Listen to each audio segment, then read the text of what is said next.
What's going on, people? That's right. We are back. He is amazing, and we are here. It is 10 o'clock. Let's believe that you are in position and in place.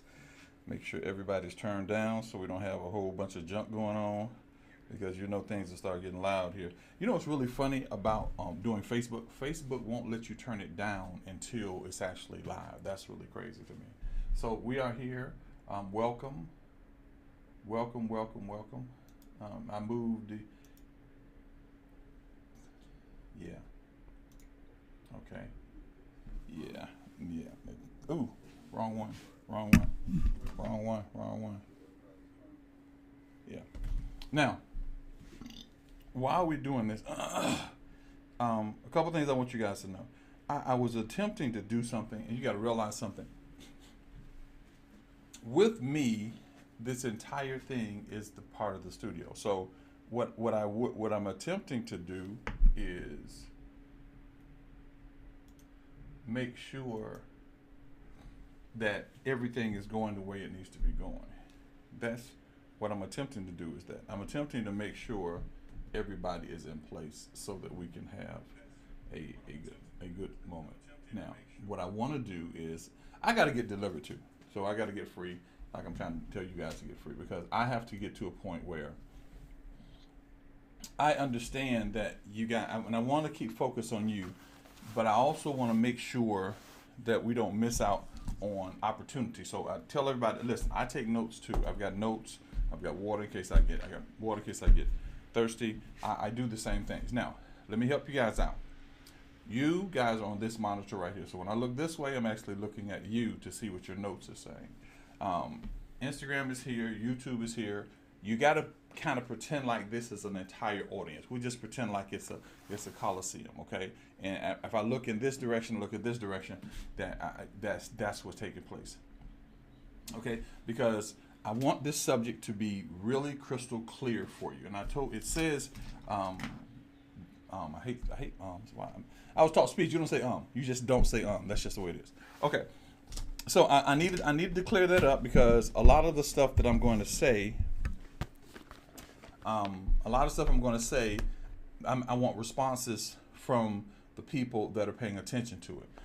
This is going to be by far one of the most important lives that you are a part of. It is going to be one of the most important lives that you're going to probably hear.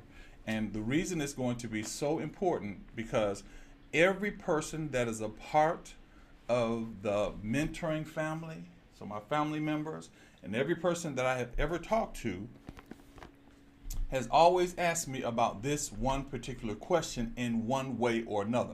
And some of you have asked the question and you don't even know you've asked the question. Some of you have asked the question and have no idea that the question was that that you've asked the question. So what I'm going to do is I'm going to deal with an issue that a lot of people don't want to deal with. And the reason they don't want to deal with this issue is because in order to deal with this issue, you have to be in a position where you're willing to take the criticism this issue is, and you have to have had the experience. So,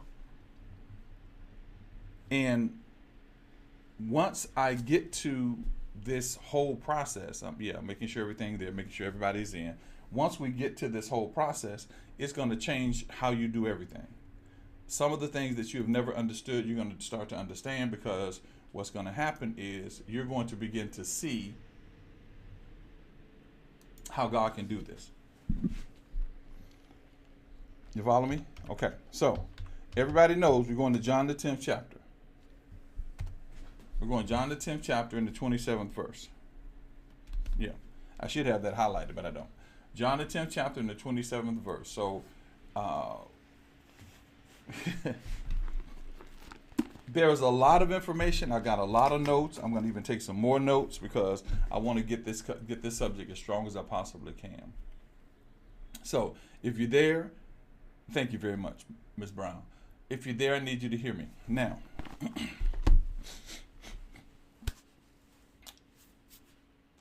my calling, if you want to call it a calling, took place when I was 12 years old. Now, for people to say, hey, you were called at 12 years old.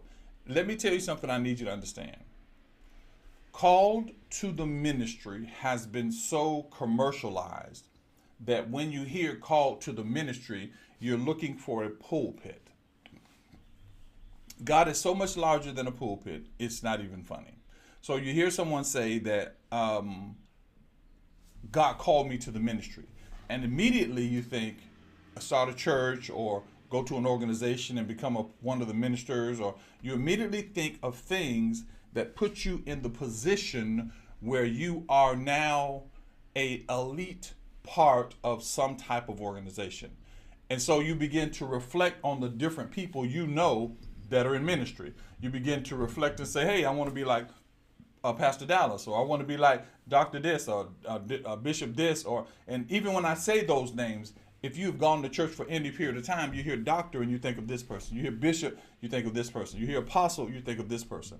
And so what has happened is we've gone to a point where simply serving God has to have a title. It has to have a name to it.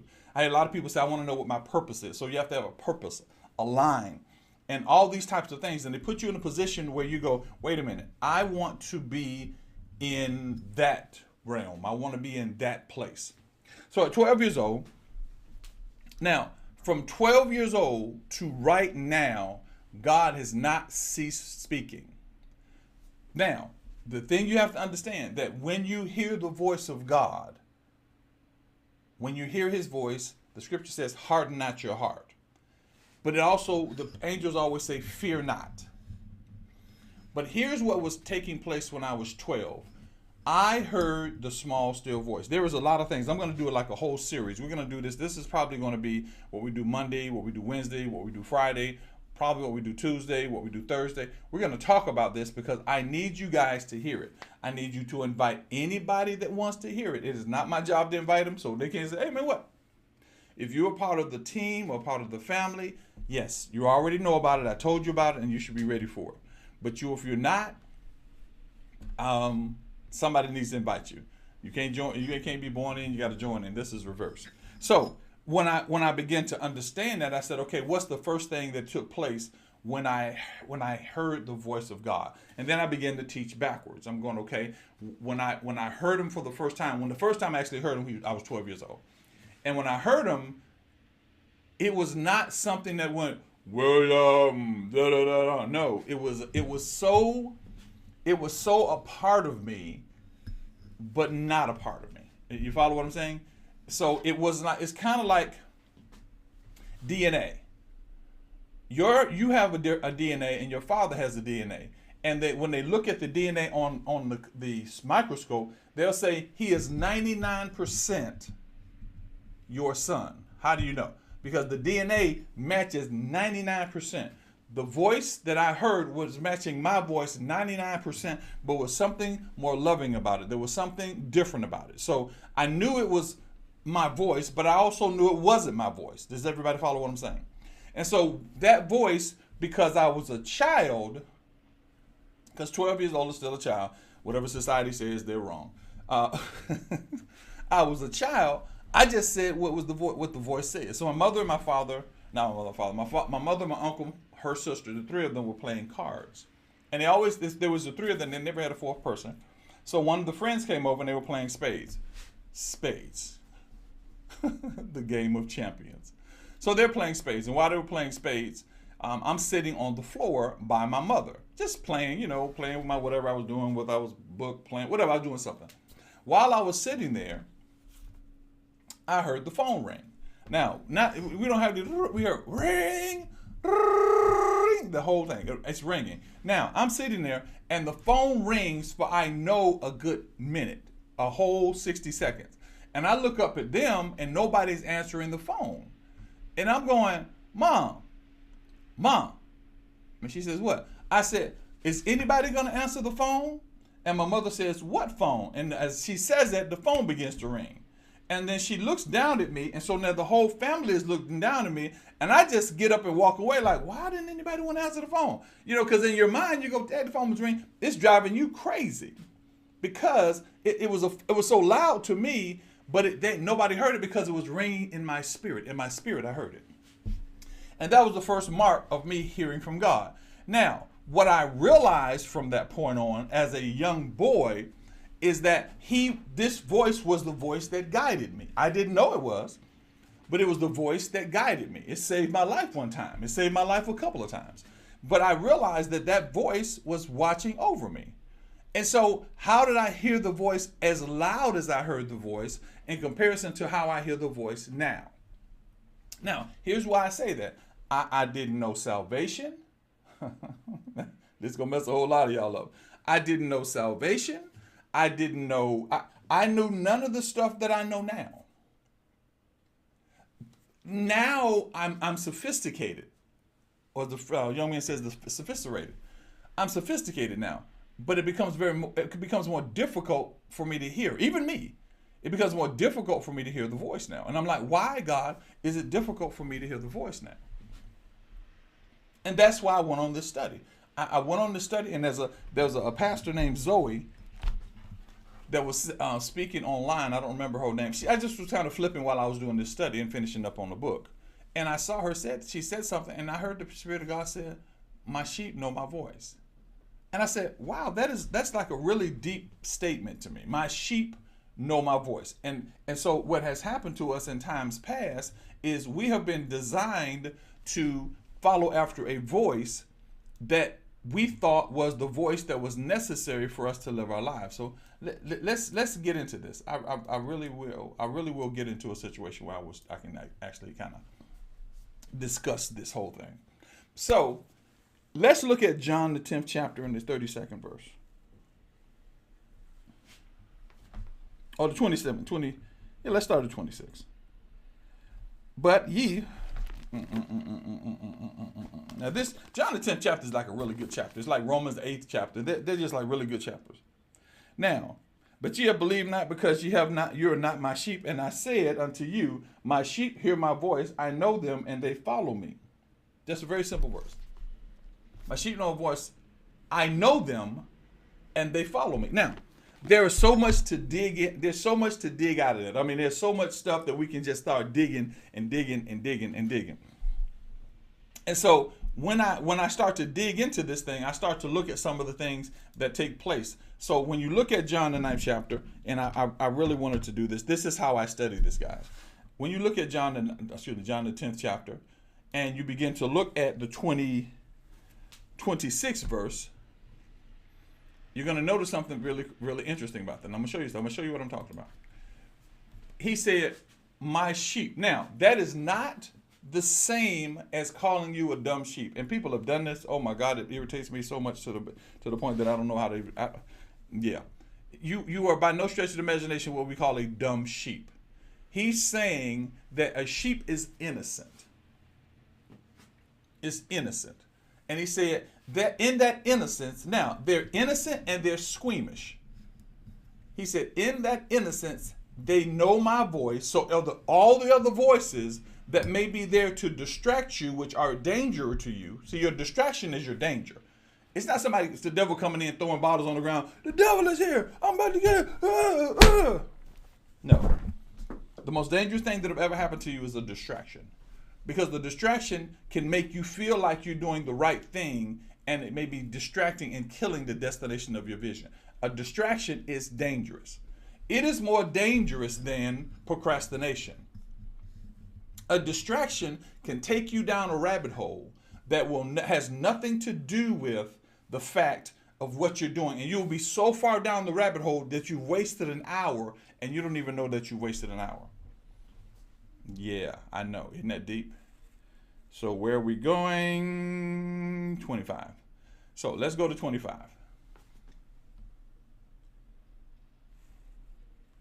John the 10th chapter and the 25th verse. John the 10th chapter and the 25th verse. Guys, did I tell y'all the wrong verse? John 10, 25. 26. Yeah. Guys. Oh, there it is. I was about to say, guys, it does not say that on there. I'm like, I'm going to have to trip out. Okay, so 26. So, now, it meant that he he heard us, we heard him, and he guides us because he knows us. Now that's going to be very important, so pay attention to that. Pay attention to that. Now, it is when you see the word sheep, he's not talking about individual. He's talking about the fold. He said the people that he's over, the people that he's guided. You are sheep because there are certain things you don't know yet. Now, the challenge that we have is you believe because Pastor Dallas is not calling himself a sheep that I'm not a part of that fold. Now, it's a lot better if you go, well, we are sheep. We are sheep. And so what happens is because we're looking for identity and trying to make people feel like we're better than you, we got pastors that try to make you feel like you're dirt, but I'm the shepherd. And there's only one shepherd, and that's God. So that means I'm under him just like you're under him. I have to listen to what he says just like you listen to what he says. So when you come into the organization and there's a stage, you have access to that stage just like I have access to that stage. It is not my position as a person to be above you. It's my position as a person that guides you. Why? My experiences should be the experiences that you need in order to get to where you need to get to. So I'm not the shepherd. If anything, I'm the person that's put in the position to speak. I'm not the good shepherd. Christ is the good shepherd. God is the good shepherd. You follow me? So when you start following around pastors going, well, my pastor said, and my pastor said, and my pastor said, and my pastor said, sweetie, you're missing it. You're missing the whole ball. Because what you're doing is saying, I'm putting somebody between somebody that loves me and me. Let me make it real to you. You ready? You ready?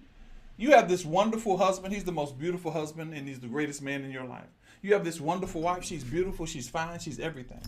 And she walks in the room, and she has on whatever you like that is sexy. He walks in the room, and you see how his shoulders are, and he looks at you, and he smiles at you, and he gets ready to say something to you, and then somebody jumps in front of you and says, hey, your husband wants me to tell you that he loves you. Yeah, that's pretty much it. God is intimately connected to you, but his intimate words are blocked because you put somebody else between you and God. And so you're cool with that. But he keeps jumping in front of you. He keeps interrupting you. He keeps that. That is what you're doing right now. What you are doing is letting somebody else get to you with God. So people get upset with me because I'll say, listen, you go get to God. Set your own atmosphere. You come to me because I'm school. Whether you're first grade, second grade, third grade, all the way up. Some of you are in college. But the bottom line is you don't follow the professor home and go, hey, professor, hallelujah. Thank you. Thanks for telling me what was going on today. Well, you come to the school, you get the lesson. Whatever auxiliaries are a part of the school, that's what you do. That's where you are. Why? Because you are to concentrate on the voice of God, not my voice, on the voice of God. Why? Because he is intimately connected to you. Understand that. So now follow me here. He said, my sheep hear my voice. I know them. And why? Because there's a connection that's within that. Now, some people say, well, how do you really hear the voice? Hearing the voice is a little different than hearing the voice. There are a couple of things that God, a couple of positions that God speaks in. I wrote some of them down. The first one he speaks to, not in. He speaks to your purpose. He speaks to your promise. He speaks to your position. Now, what do I mean by that? He speaks to, let's start with the first one. He speaks to your promise. When you are saying, I'm broke, I don't have any money, and you're going through all these calisthenics of beating yourself up, God is looking at you going, I can't speak to that. I can speak to you, but I can't speak to that because that's not you. You follow me? I can't speak to that because that's not you. And because it's not you, I can't. God is trying to say, stop saying that you're fat. Stop saying that you're dumb. Stop saying that you're stupid. Plus, stop pulling stuff from behind you to bring stuff to the front of you so that you can look like something. No, it doesn't matter. And I told you, his mercies are new every day. Stop living on the mercies of yesterday and go, I forget about yesterday. I live today. I prepare for tomorrow. So he's speaking to your promise. Your promise is you're going to be above and not beneath, above only and not beneath. You're going to be the head and not the tail. You're going to be the head and not the tail. You're not going to be the ex-smoker or the ex-drug or the ex-adulterer. You're not going to be any of those things. You're going to be a part of a fold. And the fold that you're a part of is the fold of God. But you have to realize you can't keep beating yourself up because you're calling unholy or calling cursed or calling bad what God has invested himself into because he's speaking his voice. You go, why can't I hear God? Why did I hear God when I was 12 years old? Because I had no other reason not to. Simple as that. Why did I hear God when I was 12 years old? Because I had no reason not to. What was to stop me from hearing God? I didn't have a job. I had no obligations. I had no pressure. I was just listening.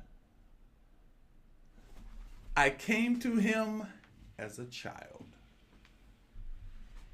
You want the number one thing? I'll teach you the other parts, but the number one thing, you have to come to him as a child. It has to be a point of innocence. It has to be a point of love. Now, he's going to speak in other situations and circumstances, but the highest form of hearing from God is coming to him, believing and trusting him like a child. That's going to be your high. That will take you to a whole nother level. The highest form is believing him like a child because he speaks to your promise and he promised to take care of you. So he's going to speak abundance. He promised to heal you. So he's going to speak healing. He promised that your family is going to be together. So he's going to speak according to the family. When you come to God and begin to recite all the different things that you've done wrong and all the different sins that you did, God, I'm sorry. You treat God like he doesn't know that you've done these things. But his love says, if you simply say, I'm sorry, in here, he'll fix it. So the first thing he does, he speaks to your promise. So when things are happening in your life and you're going, God, I want to hear your voice. God, I want to hear your voice. Hallelujah. Hallelujah. I want to hear your voice. I worship. I praise. And you're going, why isn't God speaking? Because God's not going to look at the fact that you're begging him to speak because he's already speaking.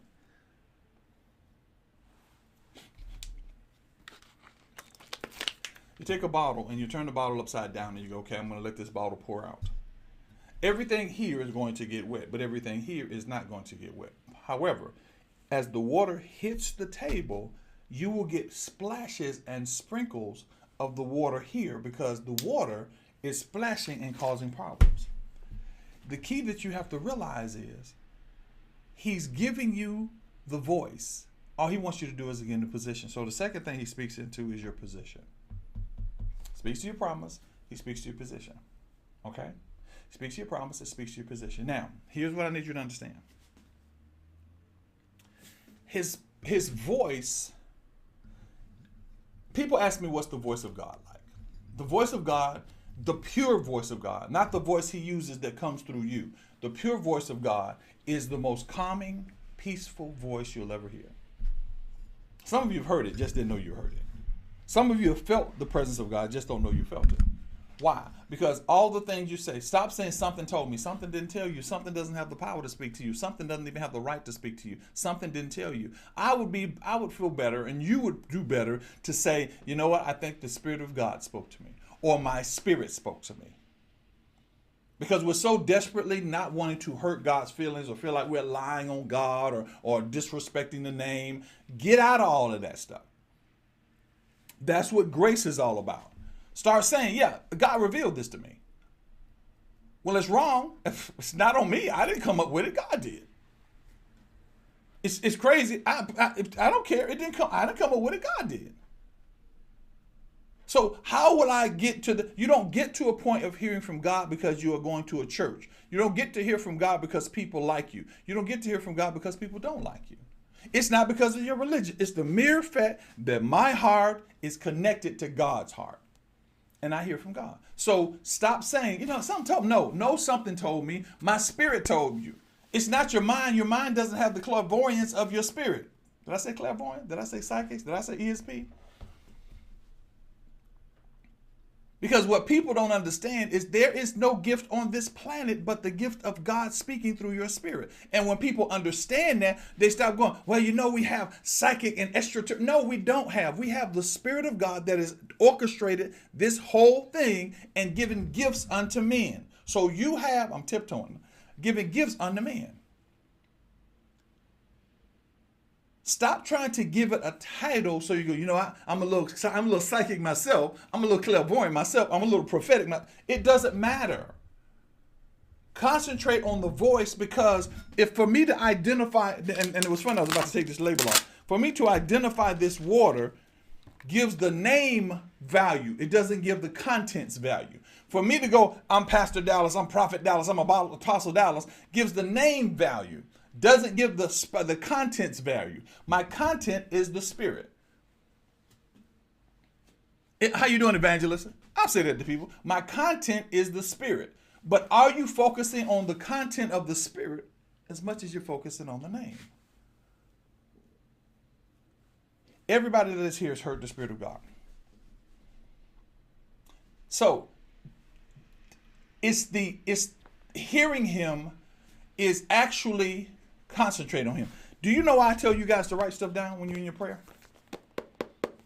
Why I tell you to get your notes and your pen? Why I tell you to write stuff down? This is the first form of hearing from God. Yeah. Writing what you hear after prayer is the first form of hearing from God.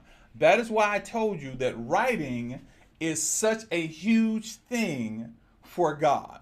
I don't know why nobody knows, nobody's talking about this. Writing is huge for God. Why? Because God in His intimate wisdom, or infinite, in His infinite wisdom, established writing. They said, well, we got laptops and we got all these kind of things and we can type down, but there is something intimate about reading and writing. There is something intimate about reading and writing. Yeah, that's crazy. There's something intimate about it. So you go into your prayer. This is your first step. You want to hear from God. You're ready to hear from God. You're ready to be guided by God. You're ready to be directed by God. So here's step one. You're ready for step one. Step one simply says this: pray, set the atmosphere, and listen. And listen. Pray and listen. Now, write this down, but you don't have to write it down. I'm going to do my best. Who's going to be over my notes? Somebody's got to be over note taking and note giving, because Uncle Dallas be messing it up when it comes to notes. I have 5,000 things to work on, and then I got to go work on notes. So somebody need to be in charge of notes. Who's in charge of notes? Probably D. D-Bone? D-Bone, you in charge of notes? Okay. I'm going to show you a principle for your prayer, because let me just warn you, okay? Let me warn everybody. Everybody that desire to hear God, to hear His presence, to hear His Spirit. Let me warn you. Let me go ahead and warn you. The moment you decide to hear Him, and I'm going to do this like this. The moment you decide to hear Him, everybody see the water? Can you see the water? You see it sit, it's not sitting in my mouth, it's just right there. And you know that water, somebody's pointing, you can see it, and oh my God, oh right there, it's right there. Oh my God, you can taste it. It's just, oh, it's right there. It's not and you know that point when you're just so thirsty, and imagine you were so thirsty and the water is just right there and it touches your lip and you drop the glass. You drop it. And so you drop the glass. So you're like, really? Now, you're not mad you're not as mad as you are disappointed. Because you're thinking, oh my God, I was so thirsty. When you get hear me very closely. I'm just trying to help you out. The closer you get to hearing the magnitude of the Spirit of God, the more distractions are going to come in. And the distractions aren't going to be outside. They're going to be in your mind. This is good. The distractions are going to be in your mind. And the reason the distractions are going to be in your mind is because your mind doesn't want you to use any other source but your mind. Because it's been your power for this long. So your flesh doesn't want anybody else to speak in your flesh. That's why I say be wrong. Be wrong. Don't let, because your distractions are going to be, man, you ain't hearing from God. That is that. Man, what is that? You don't hear from God. What? I don't know. God don't speak like that to you. What are you doing? I don't understand that. Why? You get close to it, and then jealousy comes in your flesh, because your flesh has always trusted how you feel. Your flesh has trusted how you feel so long that it's not going to give up easy. So in your private time, in your time when you're sitting with your ink pen and your pad, and you're writing stuff down and you pray and you hear God says, climb the top of the mountain, write it down. I don't know no mountain. Shh, you're thinking. You're thinking. Don't think, write. Don't try to figure it out, write. Why? Because every word is confirmed out of the mouth of two or three. Somebody, maybe me, maybe somebody else, will come and say what was written on that paper. And you'll be stunned. Why? But when you get closer, I'm telling you guys, the closer you get to the voice of God, the more difficult it is to hear from the voice of God. 1 Kings, the 19th chapter and the 11th verse. 1 Kings, 19th chapter, and the 11th verse. Some of you that do Bible study will understand it. Some of you get that. 11th verse says, and he said, go forth and stand upon the mount before the Lord. And behold, the Lord will pass by in a great and strong wind, and it rent the mountain. It broke it to pieces and the rocks before the Lord. But the Lord was not in the wind, and the wind, after that, there was an earthquake, and the Lord was not in the earthquake. And after the earthquake, there was a fire, but the Lord was not in the fire. And after the fire, there was a still, small voice. He said, go stand. I'm about to talk. I'm going to come by and I'm going to show you one of the greatest thing that's ever happened to anybody in the old covenant. And I'm going to show myself to you. And while he's standing there, because see, I think about stuff like this. While I'm standing there, I'm going, whoa, boy, I'm about to hear from God. Y'all don't even know. We about to hear from God. The wind blows all my stuff off my desk. The wind blows. Come on, somebody. Hear me. That was my preaching. Y'all heard that? Come on, somebody. That was my preaching. The wind comes and blows everything off my desk. My monitor breaks, my camera breaks, and all of a sudden, I no longer am focused on the fact that he's about to come by. I'm focused on my stuff. I'm focused on my stuff. Man, my stuff is all over the table. It's all over the floor, my stuff. And so no longer am I keeping my eyes on that. I'm looking to the left and I'm looking to the right. Talked to a young lady one time that was watching my video, and she said, sometimes focus on us. And that's easy to say because you're just watching me, but I got 5,000 things working right now. So I try to focus as much as I can.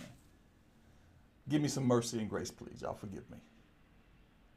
So what the scripture says, he said, while you're standing there going, God, I want to hear your voice. I want to hear your voice. I want to hear your voice. I want to hear your voice. You hear, Mama.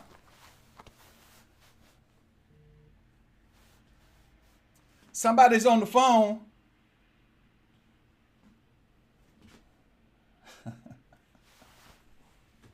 Everything is blown because the key to carnality is to keep you carnal. Keep the voice quiet. Because flesh wants to complain. Flesh wants to be gratified. Flesh wants to feel like it's important. So all of a sudden the wind blows everything off and it says he was not in the wind. This is preaching, guys. Teaching, slightly preaching. He said he was not in the wind. Okay? After the wind, there was an earthquake. You know what that means? That meant your foundation was shaking. So y'all ready for this? Your foundation being shaken. That means now your spiritual foundation, your religious foundation, your family foundation, it's going to be shaken because God may say something to you that's not right. And you don't understand. He goes, hey, did you know that women should be preaching more than men should be because women are closer to God? Your foundation is shaken. What? What? But you don't move. Corinthians, steadfast, unmovable, do not move. He said, and after the earthquake, baby, it got hot. That's those hot words. That's that word that God tell you that's hot. You want to go tell somebody. You want something to happen. That's that hot. He said, first of all, it was an earthquake. Your foundation was shaking. Everything blew. It really didn't hurt you, but it just inconvenienced you. That's what wind did. It just was an inconvenient. My stuff is on the floor. I got to pick my junk up. Oh man, I can't. How in the world? You know how that is. Something happens to you and it was just something really weird. Somebody throws water on your suit and you're ready to cuss them out and it's only water. It's just water. But your flesh wants you to depend on it. Welcome to my world. Welcome to my world.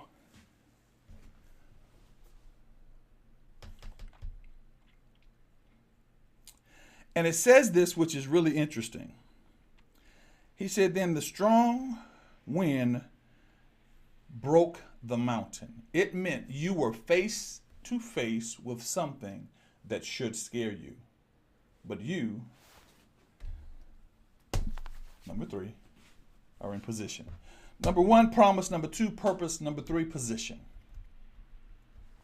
He said, you go stand there.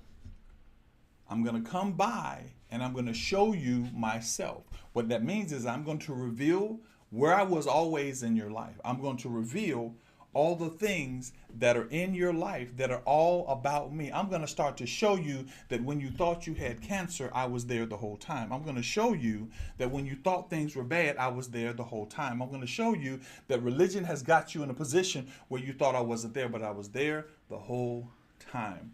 So he said it rent the mountain.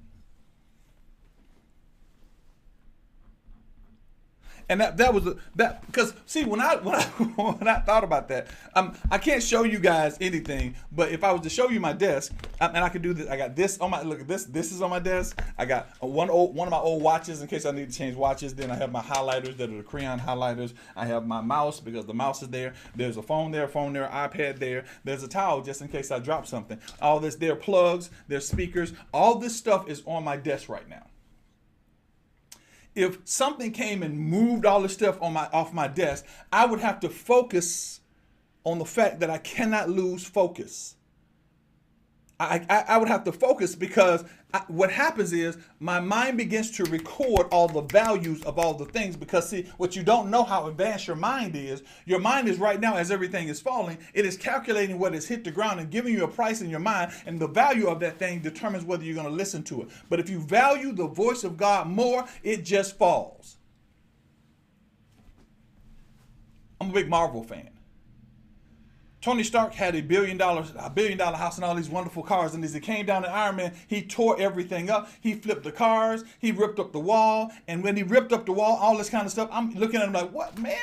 That's my Ferrari. That's my Jaguar. That's my Bentley. That's my Bugatti. But he was at a place in his life where those things didn't mean anything because his value was in what he had already seen happen. Some of the things that are happening, and the reason you're not hearing God at the highest value is because value, or his voice at the highest point, is because there are things that are more valuable than his voice. There are things more valuable than his voice. No. I know a lot of you, because we saved, we don't think that. We believe that God, we know, we don't. But there are a lot of you that have things more valuable than his voice. Can I prove it? Yeah. Your granddaughter, your baby daughter, 5, 6 years old, gets sick. And God goes, I want to heal her. But she begins to cough and she begins to cry. And the first thing you begin to think of, we need to get her some NyQuil. I want to heal her. But God, she's crying.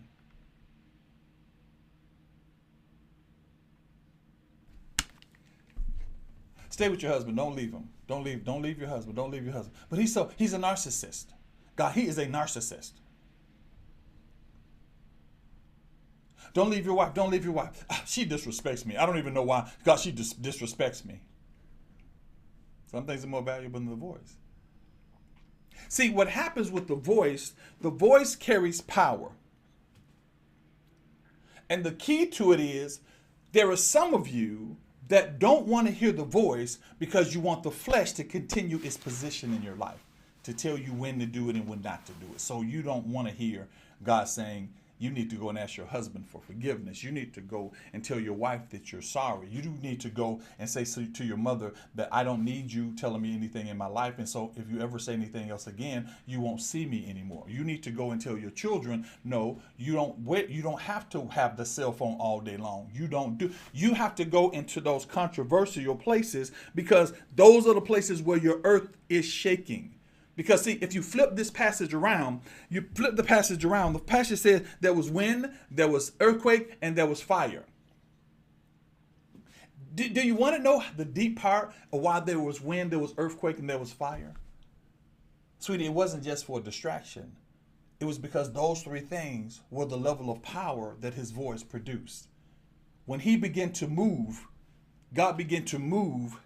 And I want you to imagine as God gets up out of the throne. Just imagine this. He gets up out of the throne, a wind comes by. Remind me to tell y'all about the wind. I'll write that down. When he gets up at the throne, the wind comes by. He lifts up his foot and takes a step. There's an earthquake. And as he opens his mouth, fire comes out. Some of my Church of God in Christ people shouting already. The infinite power of his voice is diluted by the fact that my situation is more important. You want to hear from God, but you have made things more important. Sleep. Get up at 5 o'clock in the morning and go talk to God every morning. I didn't sleep. Then take yourself to bed early. Why? Because you want that voice. Do you want it that bad? See, I told y'all. You want that voice. How badly do you want that voice? How badly do you want the strength to bring an earthquake, the strength to bring rain, the strength to bring fire? How badly do you want to get out of your situation and follow the guidance? You have to come to him as a child. You have to realize that all the things that you find important in your life are not important for the power and the wisdom of that voice. Philippians. Check this out. Philippians. And I'm about to get me a new Bible because I love these little big right Bibles. Philippians, the 3rd chapter, and this is what he says in the 7th verse. But what things, what did this say? What things that were gained to me, those things I count loss. Everything on this desk can fall and break into a million pieces. Because, baby, if God broke this stuff, he's got the power to rebuild it. They told Jesus, they said, they're going to tear this temple down. He said, but in 3 days, it shall be rebuilt again. I cannot take my eyes off that. My ears got to hear. So I'm staying there. I'm staying there.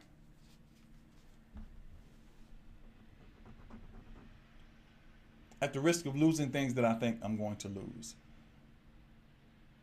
Yeah, you've been taught that in order for you to move to another level, you have to sacrifice. Guys, let me tell you something about God, and I just need y'all to hear me. Money is not valuable in heaven. Take your time. Just kind of working on it. Money is not valuable in heaven. So when you go to a point and something has to take place when it comes to money, it's not valuable in heaven. How you feel is notable in heaven, but not valuable. He's concerned about you. He bottles up your tears. He's concerned about you. He takes note of it, but it's not valuable. What you think about a situation, we take note of it, but it's not valuable. Not at least bit. How you feel, what you think. Ready for the last one is not valuable? What you have done bad in the past doesn't hold weight in heaven. Because see, you've been taught on this, you're this terrible person. So when the passage says, no flesh can dwell in his presence, you thought that he was going to burn your flesh off if you got in his presence. No, baby, let me pull the mic up and tell you this. That's not what was happening. What he was saying is the closer you get to me, the flesh that was trying to hold you back, the flesh that was trying to stop you is going to get out of your way. Because if you're in his presence, you're a new creature. Old things are going to pass away. So what he was trying to tell you was not that you're a bad person because you have flesh. He was saying that if you want to get rid of the fleshly things that are trying to hold you back, get closer to me.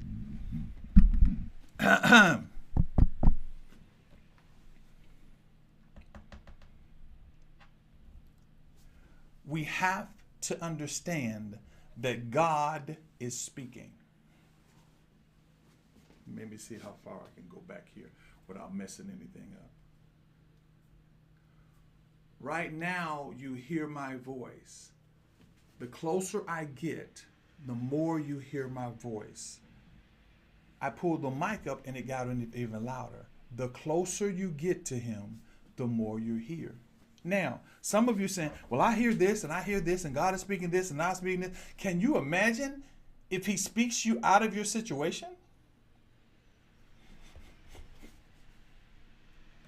Can you imagine if he speaks to you out of your situation? Wow. If he says in the morning, go up and go down to the corner and stand there and there's a man. See, when there's the voice that goes, oh my God, he loves me. Yes, God. Yes, God. Then there's the voice that says, hey, I need you to go to Waffle House. Sit in the third pew. Don't move. I was in church one time and I'm going, God, do you want me in this church? I don't even know if I should be here or not. Why am I in here? And he said, there's a lady that's going to come in the church and she's going to sit in the third row and the third seat. Church started. Church was going. All the things were happening in church. And I said, okay, I must not have heard God. About the second part of the sermon, a lady walks in. His sermon is going on. And you know, we don't move to the front of the church. She walks in. She goes past me. She goes to the third row. She starts to sit on the end. Then she asks people to move her, let her by, and she sits in the third seat. That meant that God orchestrated her position from when she left the house. And he spoke to her in guidance. Because today, well, I told you, this is just part one. I'm trying to get you guys prepared to hear the voice. Hear the voice. Now, let me say this. I'm not going to take this one all day. I'm going to stop this here early because I want you guys to hear it and be ready for the part two. Let me say this. His voice has two very distinct positions.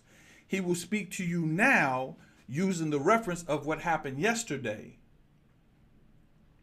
He will speak now using the reference of what happened yesterday and give you explanation for it tomorrow. So his voice has the ability to speak on three different dimensions. Does that make sense? So, prayer, consistent prayer. Let me see if I can give everything I wrote down. Consistent prayer. Oh yeah, I forgot about that. Consistent prayer. So, check this out. Let me see, where is it? Yeah, okay. 2 Chronicles. And see, a lot of this stuff is just reference because I want you guys to get this. So, 2 Chronicles. Okay, got it. There we go. Okay. 2 Chronicles 7:14, you heard this say that in this case, if my people will call by my name, will humble themselves and pray and seek my face. Pray and seek my face. Turn from their wicked ways. And if those of you who don't know the teaching, join the mentoring group, we'll teach you it again. But he said, then will I hear from heaven. But 2 Chronicles 7:15 says something different. He said, I will hear the prayers that come from this place. I will hear the prayers that come from this place. 5 o'clock, 4 o'clock. See, when I was coming up, they said we get up at 5 o'clock in the morning and pray, and we pray for an hour every day. Did it every day. To the point it's hard to go to sleep now because that's what I do. Every day. Why? Because that was enough of a sacrifice that I would have to go to bed early, and enough of a sacrifice for me to have to get up in the morning. See, there's only one sacrifice God honors, and that's the sacrifice of spirit in comparison to flesh. It's only one he honors. Give him $1 million, doesn't matter to God. But God goes, what's your heart state? What's your mind state?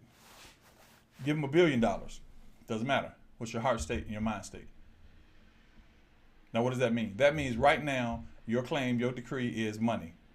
Start it where your mind is. Start it where your process is. And your first prayer, and I'm going to just release you guys to do this because I really don't believe in praying for stuff. Your first prayer is, God, I need $100 before the end of the week. I trust you for it. Let's see how long it's going to take you to do it, God. Then the $100 is going to show up. Then you go, okay, $1,000. You keep building yourself to the point. See, you think you're building for money. No, you're building for trust. My wife and I were in a hotel in Virginia. We lived in Baltimore. And we sat there and we said, God, I need you to speak. We need $1,000. How long is it going to take you? We didn't put a time on how long it's going to take you.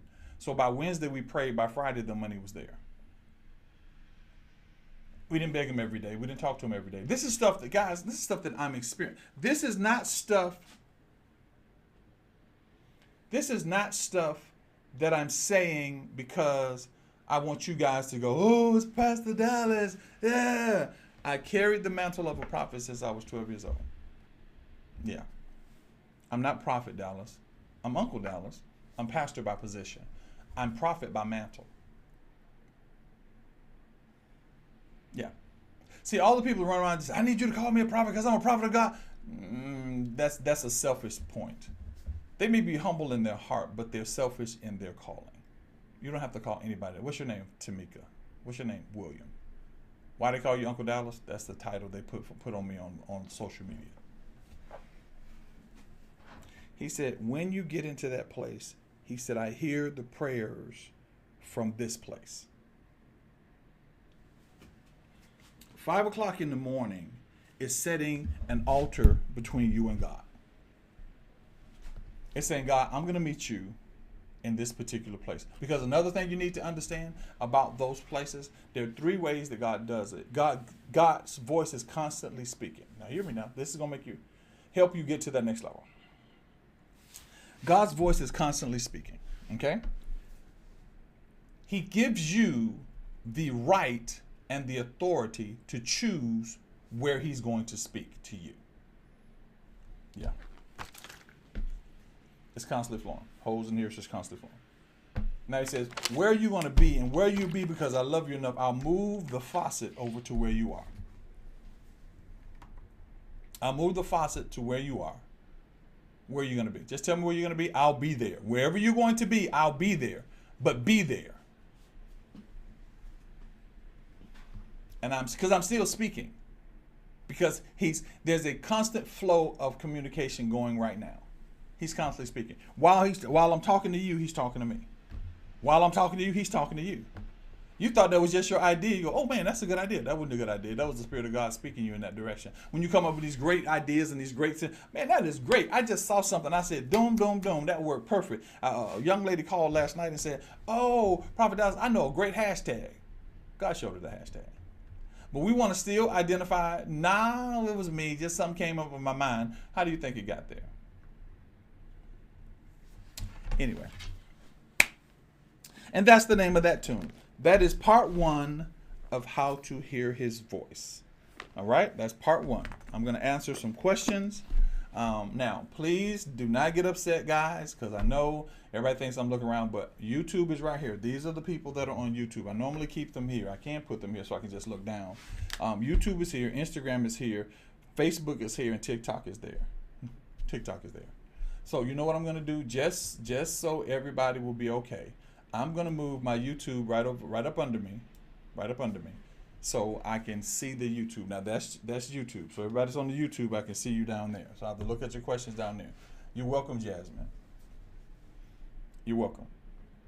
I need you to share this video. I need you guys to share this video to everybody you possibly can, because we're going to do this on tomorrow.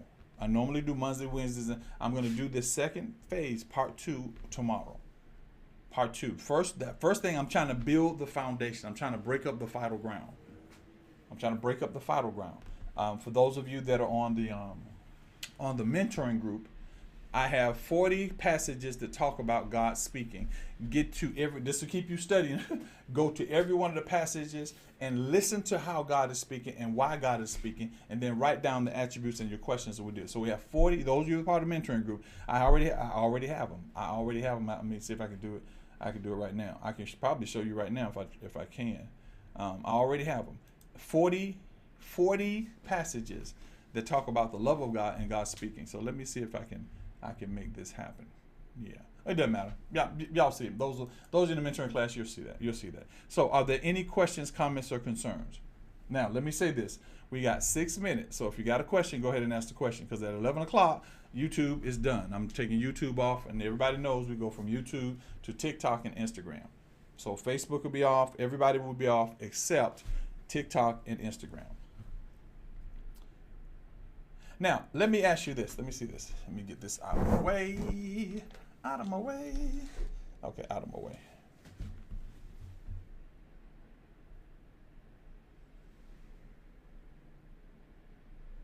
Huh? That's not a question.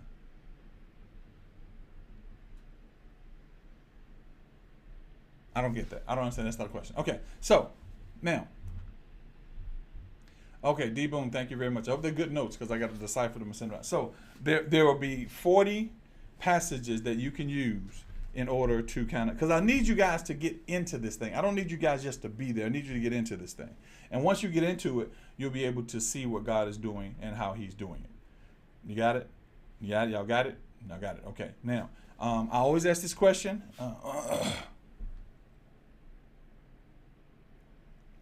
How do you get your enemies? James said, how do you get your enemies out of your mind and your thoughts? First of all, James, understand this. Your thoughts are not your thoughts. They are suggestions that are offered to you, and you have to determine whether you're going to allow them to have room in your head or not. Your thoughts are not your thoughts. I'll say that again. Your thoughts are not your thoughts.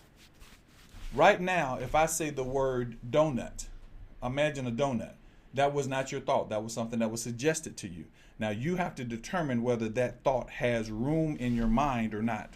So when that thought comes in and it is not right, it does not have the rights to stay in your mind, you give something contrary to it. Put a song, a praise song in it. Put a scripture in it. Say, nope, I don't even take that in my mind. Because once it takes root, then it begins to bring forth emotions. Once that thought takes root, it begins to bring emotions. So you just don't let it. Well, I'm just thinking about my cousin. I don't care who you're thinking about. You've got to get control of your mind. Any other questions? Did that help? Hope they help. D Boone says she has notes. I'm gonna make sure we look over those notes, and she'll probably come. Boone, give me a call a little bit later. Let me. Ooh, I got calls today too. Let me check my schedule. I got people that's scheduled now today. Yeah. Okay. I got people that are scheduled today. Let me check my schedule. So, any other questions? Any other questions, comments, or concerns?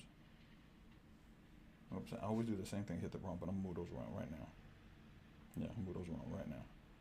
So, no more questions, comments, and concerns. Okay. How can you connect to your spouse when they're not spiritual? Okay. How do you connect to your spouse when they're not spiritual? You don't try to connect to your spouse. You connect to God, and God will put a connection between you and your spouse. Because what happens a lot of times, we try to make things happen. Okay, 1 o'clock. We try to make things happen. See, you have to realize, remember, your prayers have the power to change the earthquake. So you have to get into a place, slow to speak, slow to wrath, and prayer. Pray and pray and pray and pray and pray. If God changed you, he can change him.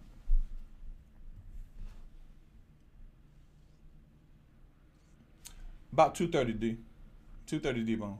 If God changed you, he can change him.